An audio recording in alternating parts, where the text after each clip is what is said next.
Ang mabuting balita ng Panginoon ayon kay San Lucas. Kapag nakita ninyong napapaligiran na ng mga hukbo ang Jerusalem, tandaan ninyo, malapit na ang pagkawasak nito.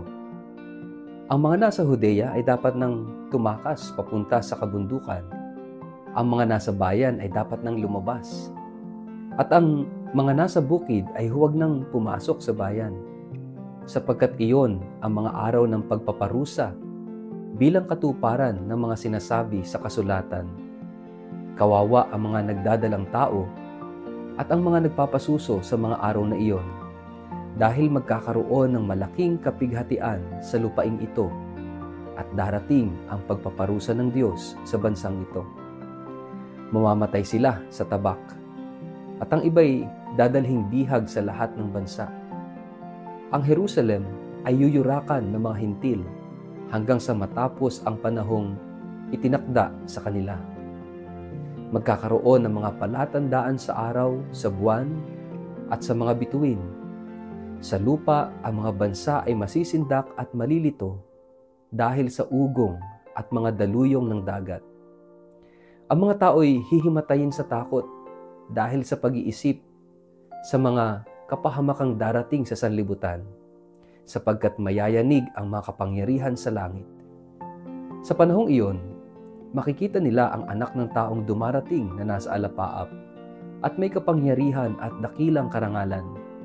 Kapag nagsimula ng mangyari ang mga ito, tumayo kayo at tumingala, sapagkat malapit na ang pagliligtas sa inyo. Ang mabuting balita ng Panginoon. Word of the day, hear what God has to say.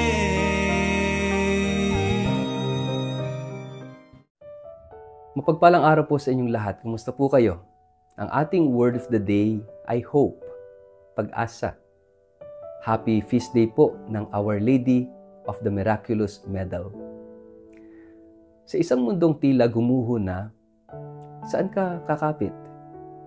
Kapag sunod-sunod na ang mga digmaan, pandemya, sakuna, kahirapan at pagkakawatak-watak ng pamilya, saan pa huhugot ng lakas? Ang ebanghelyo ngayon ay tila pelikula ng wakas ng mundo. May pagkubkob sa Jerusalem, may kaguluhan sa mga bansa, may pagkakagulo ng kalikasan, may mga taong namamatay sa takot. Pero sa gitna ng lahat ng ito, may binitiwang salita si Jesus na parang sinag ng liwanag sa dilim. Kapag nakita ninyong nangyayari na ang mga ito, tumindig kayo at itaas ang inyong ulo, sapagkat malapit na ang inyong katubusan. Ang mensahe ng Ebanghelyo ay malinaw. Kapag tila wala ng pag-asa, doon nagsisimula ang tunay na pag-asa. Ang salitang nais kong bigyang diin ngayon ay hope, pag-asa. Hindi ito mababaw na positibong pag-iisip. Hindi ito, okay lang yan, na pampalubag ng loob. Hindi ito bulag na pagtanggi sa realidad. Ang tunay na pag-asa ay nakaugat sa pananampalataya na ang Diyos ay tapat sa kanyang pangako, na kahit wasak na ang lahat, hindi siya mawawala. Ang tunay na pag-asa ay pagtaas ng ulo kahit punong-puno ng luha ang mga mata, dahil alam mong darating siya. Hindi mo lang alam kung kailan, pero alam mong darating siya. Sa kasaysayan, maraming pagkakataon na parang tapos na ang lahat, pero doon pala nagsisimula ang biyaya. Ang krus na dapat sana'y simbolo ng kahihiyan, naging trono ng kaligtasan.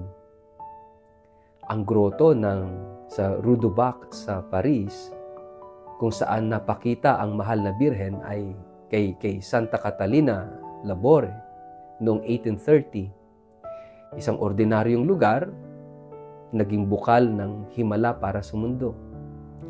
Isang simpleng medalya ang ibinigay ng mahal na ina, pero nagdala ito ng libo-libong paghilom, pagbabalik loob, at pagbabagong buhay. Hindi ba sa mga simpleng bagay na ito, nagmumula ang pag-asa. Ang kapistahan ng Our Lady of the Miraculous Medal ay paalala sa atin na ang Diyos ay laging gumagawa sa katahimikan, sa likod ng dilim, sa gitna ng gulo. Sa pamamagitan ni Maria, ipinadama niya na hindi tayo nag-iisa.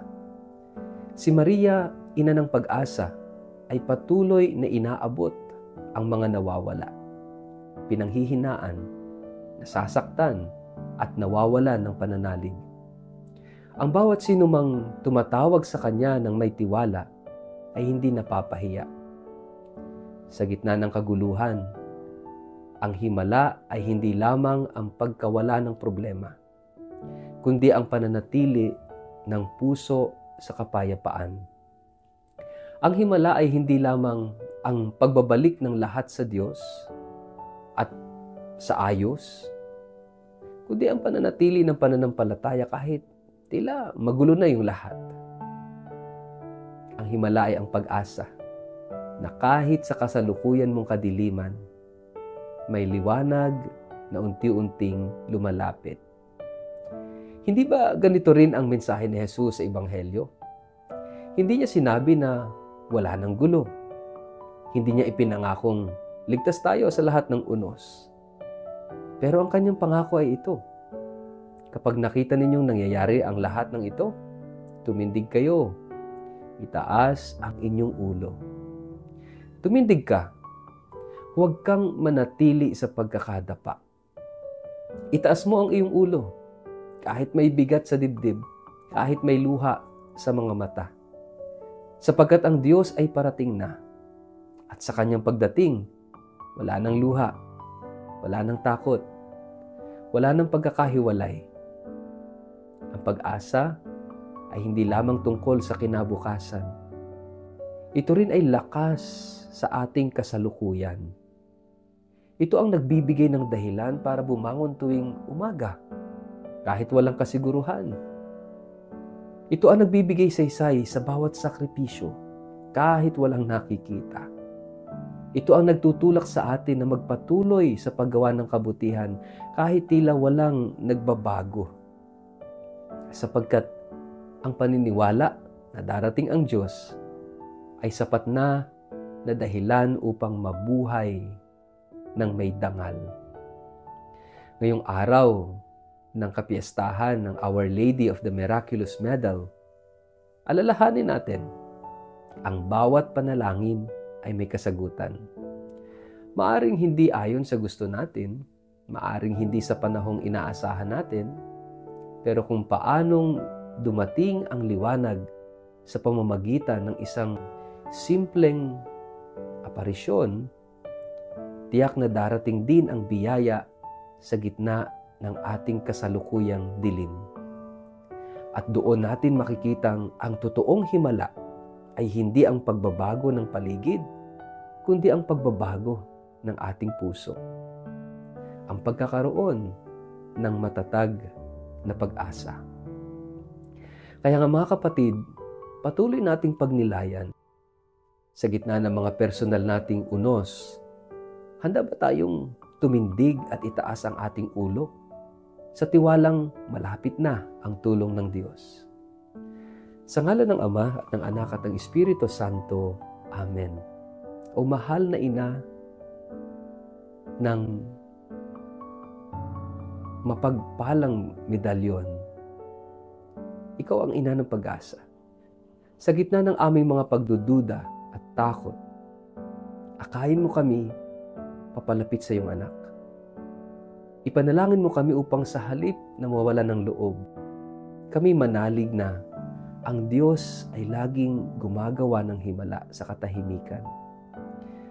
Turuan mo kaming tumindig, itaas ang aming mga ulo, at manatiling tapat hanggang sa kanyang muling pagdating sa aming buhay. Amen. Pagpalain po kayo at ingatan ng makapangyarihang Diyos, Ama at Anak at Espiritu Santo. Amen.